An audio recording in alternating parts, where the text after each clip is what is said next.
Morning, business broker Dave. I got a question for you. What is the most insane way that you can look to sell your car? Let's explore that in this video. Car sales. Love that, right? Every time you have to sell your car, whether you're trading it in, taking it to one of those buy now places, or you're putting on a sign, parking that car on the side of the road, it all's the same. You're looking to sell the car. And here is the crazy, insane way to do it. And you tell me if you'll get any results. Okay, here it is. You have, let's say, I don't know. Let's just take something, an everyday type of car. Let's do a Honda Accord. Those are pretty popular. Now, there's lots of ways you could do it. Most people are going to clean the car, maybe put a nice wax, maybe even go that extra step, get a full detail.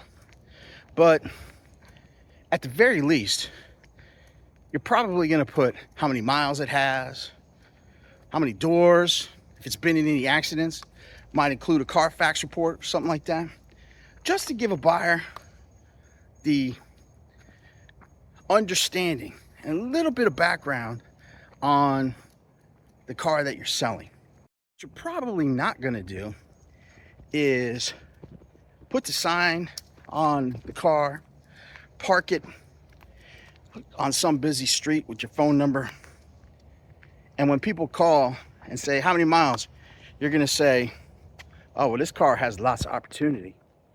There's lots of potential here. No, the person that called wants to know how many miles are on the car. They want to know that so they can ascertain if they have to do repairs to the car. But your reply will be, oh, don't worry about the miles. If you want to see miles, just hop in the car. I'll take you for a drive. But it had lots of potential. It has so much potential and so much opportunity. You got to buy it. When they ask you about, well, has it been any wrecks? Do you have a Carfax report? And you reply, man, I tell you, there is so much opportunity for the right person. And this dent, yeah, that dent's been there, I don't know, 15 years. It's easy to fix. Only costs probably like 100, 150 bucks to fix. Have I fixed it? Oh, no. But there's lots and lots and lots of opportunity for the right person. Here's the fun part. When they call and they ask those questions and can't get a straight answer to the very, very basic questions that everybody will ask. Literally everybody will ask about the used car. How many miles are on it? Has it been any wrecks? Are there any special things that happened with the car? Basically, ignoring the answers to all those questions comes to the final one. And that one is, what's the price of the car? And you reply, for your 1978 Honda Accord, $400,000. I want it all cash, not taking a penny less. But did I tell you there's a lot of opportunity with this car? Obviously, I'm taking this to the extreme to prove a point. Nobody in their right mind is going to buy any car without knowing how many miles are on it, if it's been in any wrecks, if there's any frame damage, maybe some cosmetic items. Some might go so far as actually prices out. And when it comes to pricing, better be priced to what other cars like that have sold. It just makes sense, right? Let's look at that, break it down. Let me change hands here. Okay. So, I don't know where you're watching this, but I'll try to put some follow along words and some emojis and all that good fun stuff. Keep the video entertaining, but get the message of the video, because this video's got a lot of opportunity. There's so much opportunity for the right person who watches this video. Oh wait, I went off on a tangent. Okay, so when you are selling that car and somebody wants to know all these things, they're going to want to know, like I mentioned, they're going to want to know what the mileage is, what's the condition of the car, what other cosmetic repairs, what are the other cars like it's selling for. And is their car priced within reason, within a reasonable variable, maybe 10 to 15%? Maybe if you had it souped up in a couple custom things, maybe some maybe as high as 20% over what other Honda Accords were selling for. And then they're going to want to know when they take it to the bank, can they finance it? They also probably are not going to respond favorably, although it could be possible. They're probably not going to respond favorably if you tell them it is, let's be realistic on price. Let's say it's 10 grand, just for illustration. I want 10 grand, I don't want a penny less, and it's all cash, period. I don't want you going to a bank. I'm not dealing with that. You can't get no financing. You need to bring me a bag of cash. Maybe in today's world, you can do some Bitcoin or XRP. Leave some comments below about what cryptocurrency you like the best in today's world. But they're going to take all that. And when you hand out all over, you know what they're going to tell you? Man, this car's got a lot of opportunity. Lots of opportunity. Okay. I think we can all agree. If you made it to this part of the video without scrolling off, maybe the video got your attention a little bit. But we can all recognize how ridiculous that sounds. So let's flip it over. Let's say, let's use that same car, but let's flip the script a little bit. This is how you would make it not crazy. Okay. You're gonna, first of all, you're gonna wash the car. Detail, yeah, that'd be great. But let's say even go that far.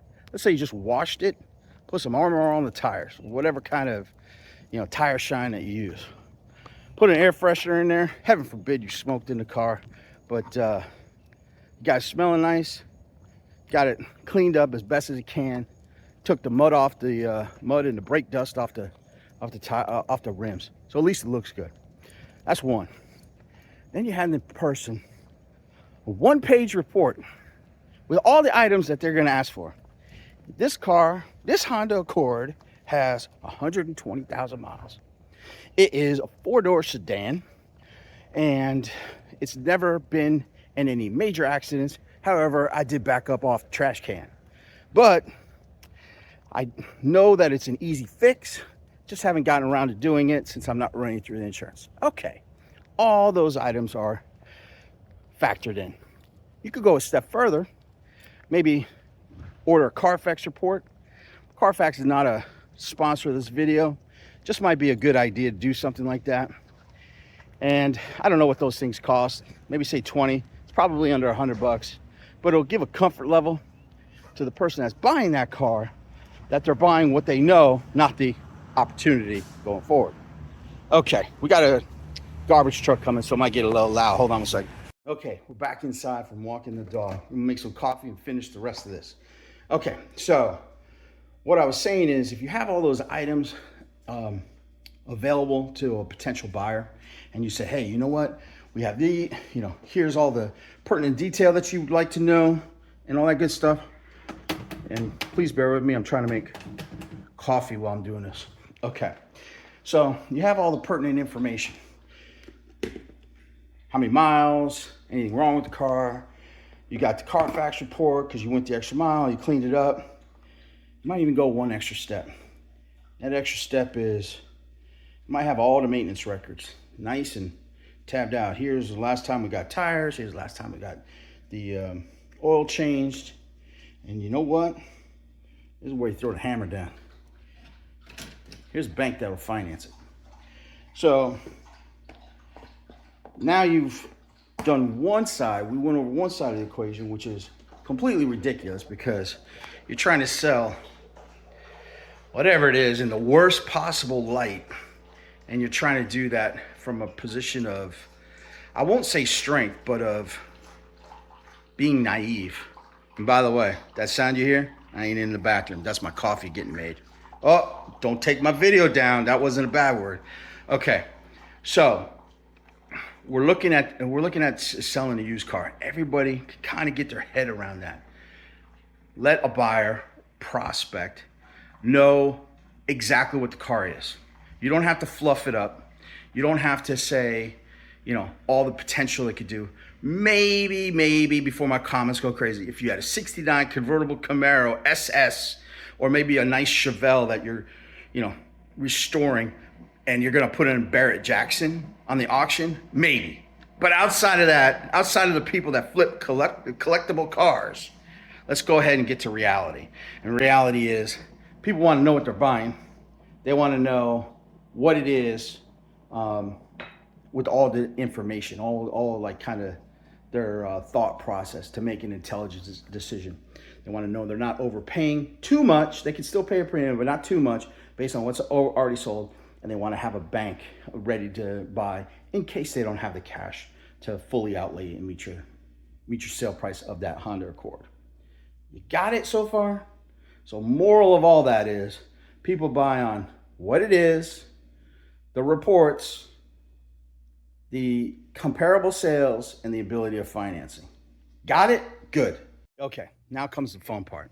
Why is a business broker talking about used car sales? What? Are you selling cars now, business broker Dave? Well, I do have a 1969 convert. No, I'm just kidding. It has lots of potential. I had to throw that in. All right, so here it is. The reason I'm talking about all that is because most people can get their head around the concepts of being ridiculous and being realistic. Yeah, let's say R&R, not rest and relaxation. Ridiculousness and being real. The same is going to hold true when you look to sell your business. What? Yeah, it's the same concept. Buyers no longer are going to buy on quote unquote opportunity, what you think this thing could do. Now, before my comments go crazy, yes, you could have filed a patent that has nanotechnology with artificial intelligence a little sprinkled in. Okay, putting that to the side, because most, local delis or your neighborhood bar, your haircutting place, they don't have that stuff. So let's just go ahead and throw that out. When somebody's looking to buy a business, they're going to look at three things. 1, 2, 3. Here they are. And by the way, just a hint, none of those are opportunity or potential. Okay, number one, they're going to look at the finances of the business. Think of this as the mileage on a car. They want to know what it's done up to the date that they're looking at. Now, that's zero guarantee that it's going to do the same in the future, quote unquote, the opportunity. They're looking at it. What has it done to the date that they're looking at? This is normally going to be done with the most standard way is they're going to look at the past 3 years of tax returns that have been filed. They're going to look at your P&L, balance sheet, maybe a cash flow statement. They might ask for different items of those financials. Example, if you are a seasonable seller on using Amazon FBA, they might look at, we want a month by month cash flow because they want to factor in their landed cost for their inventory and also the seasonality adjustments, so they have the working capital to buy the inventory so they could sell in the holiday season. But putting that to the side, most people are going to be sufficient with seeing the tax returns for the past 3 years. If you haven't been in business 3 years, to your incorporation or however you set up your business date. They're going to want to know the P&L, and that will go also for year to date, because let's face it, you're not filing a tax return in June or July, unless you're on an extension from the past year. That's another story, but I'm talking about the current year. Okay, so that is, once again, comparable, and I'll do a whole video on finances and stuff like that, but the concept is, that is similar to the very, very first question anybody's going to ask when they buy a car is, how many miles are on it? Very first question anybody's going to ask when they're buying a business, and they might not even ask it. They're going to actually put it in their search parameters, so your business won't even show up unless you have it. They're going to say, how much does the business make? This is easy. This is business brokers 101. This is small business 101. In fact, even if you're not looking to sell your business, you should at least know what your business makes. Some people say to the penny. That might be a little, overzealous. You should have you should be within 10 grand a month of what your business is making. If you're doing some seasonal numbers, if you're not, you should be able to nail down within 1,000 of what you're making. If you don't, start there. If you don't know how to start, contact your accountant, contact your bookkeeper, your CFO. Just get a handle on what you're doing. I don't know if I'm gonna put links on this video, but if I do, there'll be some helpful links below that you can check out. Okay, so that's the mileage. Then we're gonna say, okay, what's the description of the business? Of when we did the description of the car, you know, it has 4 doors, it has, you know, nitrous oxide. Whoa, no nitrous, but you're describing what it is. That's the same thing as describing what your business does on an operational basis. Okay, that means how many hours are you working?